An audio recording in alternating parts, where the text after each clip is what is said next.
자, 이어서 현물시장의 전략을 알아보겠습니다. 증권사 연구원들 오늘장에서 어떤 전략 주고 있는지 화면을 통해서 확인을 해보겠습니다. 자, 대신증권 김영일 연구원입니다. 22일 훈풍에 따른 대형주 중심의 상승을 기대를 해보자라는 의견을 제시를 했습니다. 한양증권 임동락 연구원입니다. 22일 통화정책회의 결과는 중립 이상이다라는 의견을 주고 있는데요. 2000선 회복을 예상을 하고 있습니다. 토로스투자증권 김종수 연구원입니다. G3 훈풍으로 단기 하반 경직성 강화를 보자라는 의견을 제시를 했습니다. 현대증권 유용석 시장분석팀장은 20의 정책 효과로 코스피 2000선을 회복했다라는 의견을 제시를 하고 있습니다. 자, 모두 다 20일을 주목을 하고 있고요. 그리고 2000선이라는데 많은 의미를 두고 있습니다. 자, 이 중에서 대신증권 김영일 연구원의 의견 자세히 들어보겠습니다. 연구원님 안녕하세요. 예, 안녕하십니까? 네, 월요일장 일단 출발은 좋습니다. 자, 그렇다면 이번 주 한 주 전체적으로 본다면 어떻게 전망을 하고 계신가요? 예, 22 훈풍에 따른 대형주 중심의 지금 상승은 기대가 되지만 지난달의 고점이었던 2020포인트를 돌파할 만한 그런 수준의 강도는 좀 아닌 것으로 좀 판단이 되기 때문에 일단 시장에 대한 긍정적인 관점은 좀 유지를 하겠지만 추세적으로 좀 올라가기는 아직은 좀 시간이 좀 필요하지 않나라는 그런 판단입니다.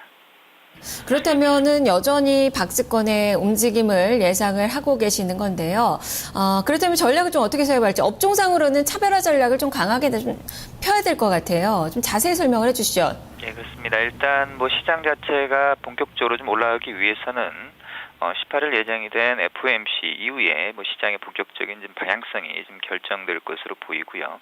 아직은 코스피 자체가 대략 한 1980포인트에서 2020포인트의 단기적인 박스권에서 지금 진행이 되고 있는 것으로 보입니다. 역시 그 22의 조치에 대한 평가는 나쁘지는 않은 상태고요. 일단은 비전통적인 통화정책의 끝이 아닌 좀 시작점으로 좀 보기 때문에 하반기로 갈수록 정책의 강도는 좀 단계적으로 좀 높아질 것으로 보입니다. 이런 부분들이 코스피에도 역시 점진적으로 긍정적인 좀 효과로 작용을 할 수는 있겠지만 이런 부분들이 본격적으로 좀 반영이 되기 위해서는 18일 예정이 된 FOMC 이후에 좀 시장에서 좀 본격적으로 반응이 될 것으로 보이고요.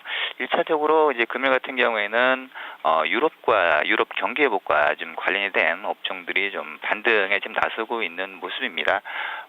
조선주라든지 그리고 시크리컬 업종들 중심으로 해서 좀 반등이 나오고 있는 상황이지만 앞서 말씀드린 대로 본격적인 지수의 상승까지 좀 시간이 필요하기 때문에 낙폭과대 종목 중심으로 좀 접근을 하는 것은 괜찮지만 추세적인 상승을 좀 노린 추격매수는 조금 부담스러운 상황이 아닌가라는 그런 부분이고요.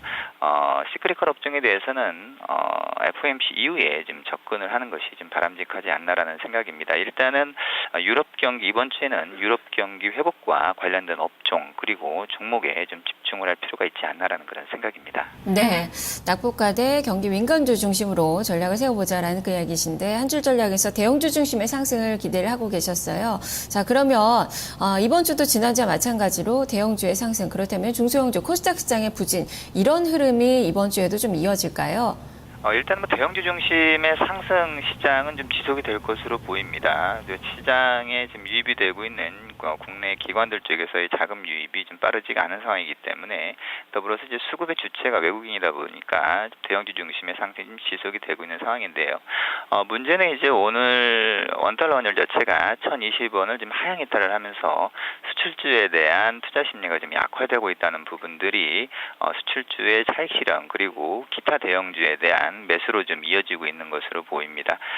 시장 자체에 대한 긍정적인 부분들은 좀 여전한 상황이지만 그동안 좀 차별화가 좀 진행이 되면서 상대적으로 좀 많이 올랐었던 대형주들에 대한 차익 실현 욕구 그리고 많이 빠졌었던 대형주들에 대한 기대 심리가 조금 상충을 하는 그런 구간인데요. 일단 이번 주에는 낙폭이 좀 컸었던 종목군들과 그동안 많이 올랐었던 대형주사에서의 키 맞추기가 좀 진행이 될 것으로 보이고요.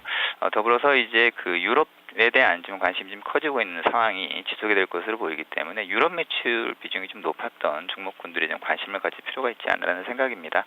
해당 종목으로는 좀 넥센타이어라든지 현대아이스코 그리고 LG전자 등이 좀 이에 해당이 됩니다. 네, 알겠습니다. 말씀 잘 들었습니다. 예, 감사합니다. 네, 자, 종목으로 풀어서 좀 이야기가 됐네요. 넥센타이어, 현대아이스코, LG전자 이렇게 유럽 매출 비중이 높은 그 종목군들을 보자라는 의견이었습니다. 대신증권 김영일 연구원과 함께했습니다.